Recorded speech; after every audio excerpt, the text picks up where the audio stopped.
பாஸ்டாக்ஸ் நேயர்களுக்கு வணக்கம். அதாவது சமூக வலைதளங்கள் அப்படிங்கிறது நல்லதுக்கும் பயன்படுத்தலாம், கெட்டதுக்கும் பயன்படுத்தலாம். இப்போ சமீப காலமாக வந்து பார்த்தீங்கன்னா, நிறையா வந்து கரெக்டான நியூஸ் அப்படிங்கிறத விட ஃபேக் நியூஸ் வந்து ஜாஸ்தியாக வந்து பரவிட்டே இருக்குது. அதில் ஒன்று அப்படின்னு பார்க்குறப்ப மதிப்பிற்குரிய ரஜினிகாந்த் அவர்கள், அவருடைய மனைவி லதா ரஜினிகாந்த் அவங்க மக்கள் மேடை அப்படின்னு சொல்லிட்டு ஒரு இயக்கம் ஒன்று ஆரம்பிச்சிருக்கிறாங்க. அது வந்து ஒரு பீப்புள்ஸ் ஃபோரம். இதில் நிறையா வந்து பிரச்சனைகளை நிறையா வந்து நீங்கள் வந்து ஒவ்வொரு தொகுதியும் வந்து மேம்படுத்துறதுக்கு அது மாதிரி வந்து ஒரு சில விஷயத்த சொல்லி ஆரம்பிச்சிருக்காங்க. நிறைய பேர் வந்து இதில் ஜாயின் பண்ணுங்கள், நிறைய ஹெல்ப் பண்ணலாம், நிறைய விஷயங்கள் புதுசாக ஏதாவது பண்ணலாம் அப்படின்னு சொல்லியிருக்காங்க. அதுக்கான ஃபோன் நம்பரும் கொடுத்துருக்காங்க.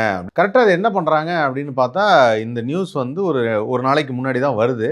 அப்படி ஒரு நாளைக்கு முன்னாடி வரும்போது அன்னைக்கு தான் அண்ணாமலை அவர்களும் வந்து கட்சி தொடங்குகிறேன், நான் வந்து துவங்கலான்னு இருக்கிறேன்.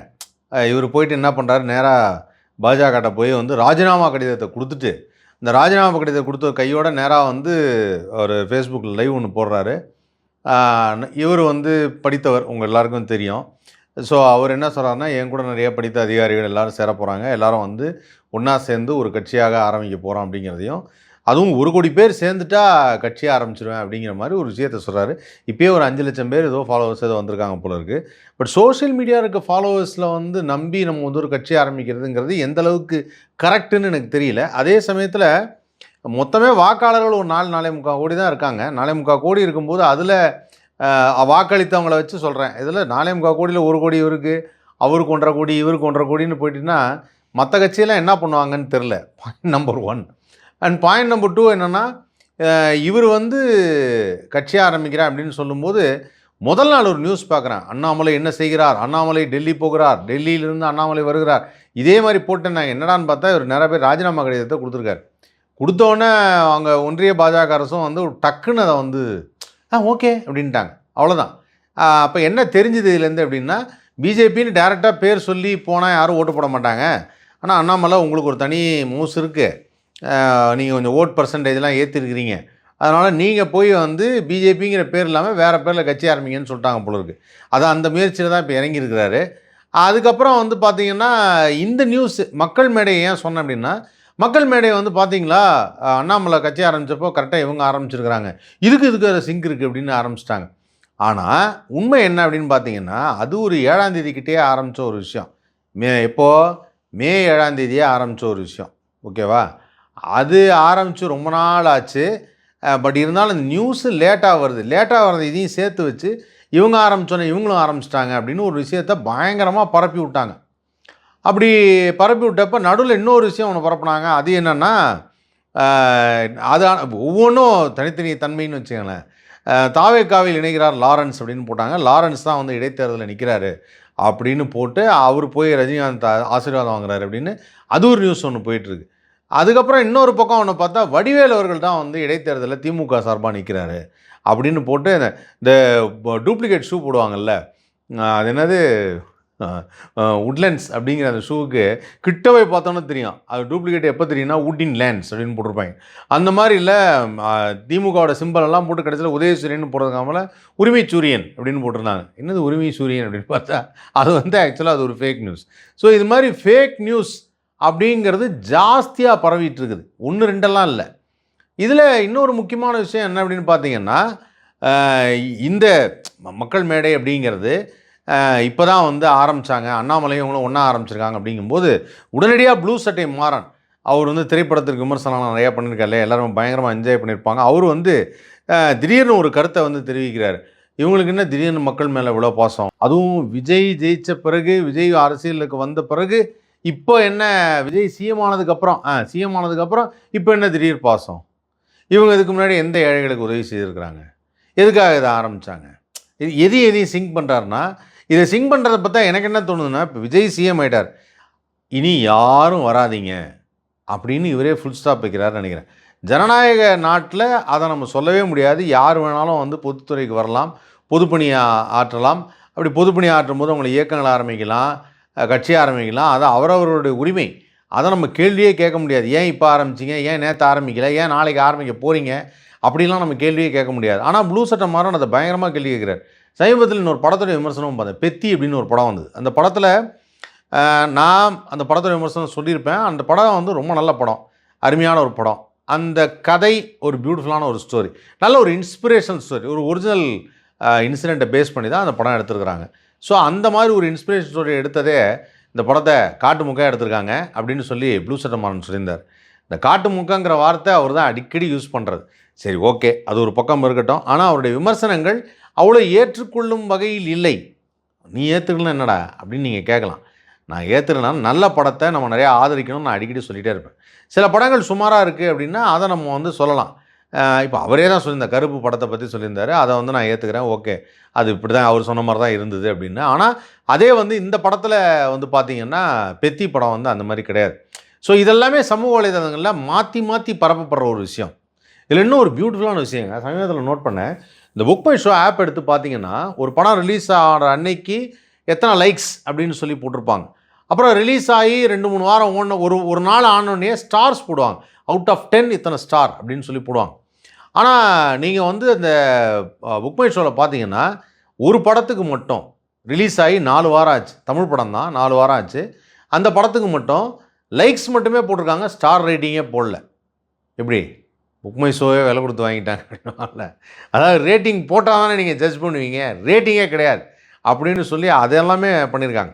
ஸோ இது எல்லாமே க்ரியேட் பண்ணுற ஒரு ஸ்டோரிஸ்ன்னு வச்சுங்களேன். எதுவுமே நேச்சுரலாக நடக்கலை, அது அங்கங்கே வந்து க்ரியேட் ஆகுது. அப்படி க்ரியேட் ஆகும்போது அதை உண்மை அப்படின்னு சொல்லி நம்புறது. சமீபத்தில் இன்னொரு நியூஸ் வந்தது. அது என்னென்னா 2 நாளைக்கு முன்னாடி வந்து ஒரு பெண் கையங்களவமாக பிடிபட்டார். அந்த கணவன் வந்து பிடிச்சிட்டார் அந்த பொண்ணை. அந்த பொண்ணு வந்து ஒரு எக்ஸ்ட்ரா மேரிட்டல் அஃபேர் வச்சுருக்கு. திடீர்னு வந்து அந்த கணவன் பிடிச்சிட்டாரு. உடனே வந்து அவள் அழுதுட்டார். அந்த பொண்ணை அடித்து துன்புறுத்திட்டார். அழுதுட்டு இப்போ பையன்கிட்ட வந்து நம்ம வாழ்க்கையை அழிச்சிட்டாண்டான்னு சொல்லி நம்ம 2 பேரும் செத்துடலான்னு சொல்லி அவர் போயிட்டார் அப்படிங்கிற மாதிரி ஒரு நியூஸ் வந்தது. ஆனால் அவங்க 3 பேருமே வந்து இப்போ எல்லாருமே பாதுகாப்பாக இருக்காங்கன்னு சொல்லி உறுதிப்படுத்துனாங்க. அது ஒரு பக்கம் நியூஸ் வந்தது. ஆனால் பாதிக்கப்பட்ட அந்த பெண் வந்து ஒரு வீடியோ போட்டிருக்காங்க. அந்த வீடியோ இன்றைக்கி வந்திருக்கு. அது என்ன மாதிரி இருக்குது அப்படின்னு பார்த்தீங்கன்னா, நான் இந்த மாதிரி வந்து நீங்கள் பார்த்த அந்த வீடியோ வந்து 2025 நடந்தது, இப்போ நடந்தது இல்லை. அதே சமயத்தில் அவர் வந்து ஒரு போதைப் பொருளுக்கு அடிமையான ஒரு சைக்கோ கேரக்டர். அவர் இந்த மாதிரி பிஹேவ் பண்ணிட்டாரு, நிறையா டார்ச்சர் பண்ணியிருக்காரு. நான் வந்து ஒரு லேடிஸ் ஹாஸ்டலில் தங்கியிருந்தேன்.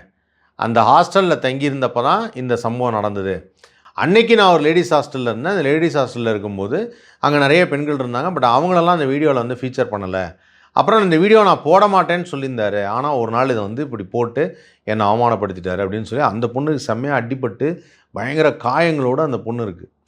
ஸோ எது எப்போ நடந்தது, இப்போ ஏன் அந்த பொண்ணுக்கு அந்த மாதிரி காயங்கள் ஏற்பட்டிருக்கு, அந்த பையன் உண்மையிலேயே அந்த மாதிரி ஒரு கேரக்டரா, அந்த குழந்தை பேசுனது நேத்தா, இது எதுவுமே தெரில. இது எல்லாமே ஃபேக்காக தான் பரவிட்டுருக்கு. வர வர வந்து இந்த சோஷியல் மீடியாவில் என்றைக்கோ நடந்தது இன்றைக்கி நடந்த மாதிரியும் காமிக்கிறதும், அதே சமயத்தில் தப்பு வேறு பக்கம் இருந்தால் அதை இன்னொரு பக்கம் சுட்டி காமிக்கிறதும், யார் வீடியோவை ஃபஸ்ட்டு போடுறாங்க. அந்த ரொஷோமன் ஒரு படம் வந்தது.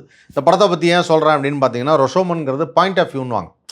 ஒரு சம்பவம் நடந்திருக்கு. அந்த சம்பவத்தை ஏன் ரொஷோமன் போகணும், ரொஷோமன் பார்த்து ரொம்ப இன்ஸ்பயர் ஆகி தான் விருமாண்டி பண்ணார்.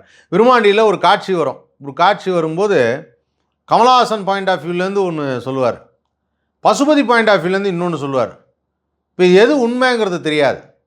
இதுதான் அந்த படத்துடைய speciality. 2 point of view, maybe இன்னும் ஒரு 3வது பாயிண்ட் ஆஃப் வியூ போயிருந்தான்னு வச்சுங்களேன், அது வேறு மாதிரி இருக்கும். மக்கள் குழம்பியிருப்பாங்க. 2 பாயிண்ட் ஆஃப் வியூன்னு நிறுத்திட்டார். இப்போ அந்த மாதிரி தான் நடக்குது. எல்லாமே வெவ்வேறு பாயிண்ட் ஆஃப் வியூவில். இந்த பக்கம் இருக்க கேமராவில் என்ன ரெக்கார்ட் ஆகுதோ அது ஒரு பாயிண்ட் ஆஃப் வியூ. இவங்க போய் ஃபஸ்ட்டு கம்ப்ளைண்ட் கொடுத்தாங்கன்னா, ஃபஸ்ட்டு வீடியோ ரிலீஸ் பண்ணிட்டாங்கன்னா அதுதாங்க உண்மை அப்படின்னு நம்புறது. அந்த பக்கம் வந்து இன்னொன்று தனியாக எடுத்து வச்சுருக்கிறாங்க. அவங்க எடுத்து வச்சதை போடும்போது இது இல்லைங்க உண்மை, அதுதாங்க உண்மை. ஒரு விஷயத்தை எப்படி கட் பண்ணி போடுறது. இப்போ மேயர் பிரியா வந்து அந்த ரிப்பனை கட் பண்ணும்போது ஃபஸ்ட்டு வந்து ரிப்பனை கட் பண்ணுறது அவங்க தான் கட் பண்ணாங்க அப்படின்னு போட்டாங்க. ஆனால் அது 2வது இடத்துல. முதல் இடத்துல என்ன இருக்குதுன்னா, அவங்க ரிப்பனை கட் பண்ணுறது முன்னாடி சைடில் கை விட்டு இவங்க எம்எல்ஏ வந்து இப்படி வெட்டியிருக்காங்க. இதெல்லாம் இது வரைக்கும் நடந்ததே கிடையாது. ஏதோ ஒன்று அவங்களுக்குள்ள ஒரு ஈகோ கிளாஷ் வந்திருக்கு, அந்த இடத்துல ஒரு பிரச்சனை நடந்திருக்கு. இப்போ யார் மேலே தப்பு அப்படிங்கிறத மக்கள் முடிவு பண்ணிவிடுவாங்க, யார் மேலே தப்புங்கிறது. அந்த பாயிண்ட்டுக்கு நான் வரல. ஆனால் இந்த மாதிரி வீடியோக்களை மாற்றி மாற்றி எடுத்து அதை ஃபேக் ஆக்கி இங்கே மக்களுடைய நேரத்தை நிறைய பேர் வேஸ்ட் பண்ணுறாங்க. இப்போ ரீசெண்டாக ஒரு பையன் வீடியோ ஒன்று பார்த்தேன்.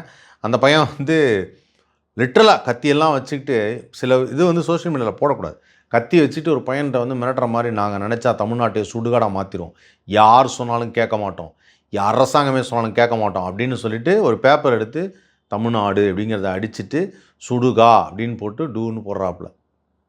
இது காமெடி அப்படின்னு சொல்லி போடுறாப்புல. என்ன செய்யலாம்?